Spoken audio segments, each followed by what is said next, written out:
Katnel update. Ang ganap ngayon ng Katnel ay si DJ papuntang Cebu para sa basketball event ng Star Magic Shooting Star.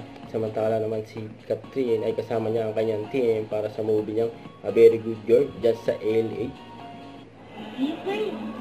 Ayun, dyan sa Naiya Terminal 2 ay namatahan si DJ.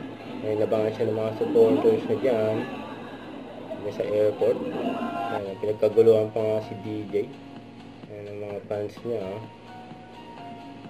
Abangan si DJ sa Cebu ng basketball event.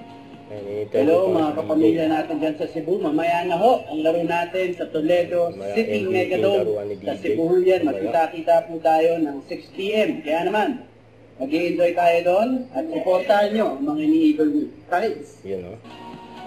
And IG story ni Catherine, Yating Busog, cute ni Catherine o. Kasama niya dyan mga Star Cinema bosses at ABS-CBN bosses, syempre. Yan pa o, si Catherine, walking in the street, just sa ALA. Hi everyone, ako po si Dari De Leon. Hi, ako po si Catherine and Catherine Dolly. Bernardo. So, Calty, oy, kamusta? Sana manood kayo ng A Very Good Girl.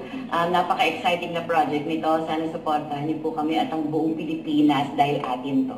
So, Cal, maraming salamat sa pagsuporta niyo sa amin. This is it, A Very Good Girl. Palabas na po dito sa US. So, enjoy guys. Salamat!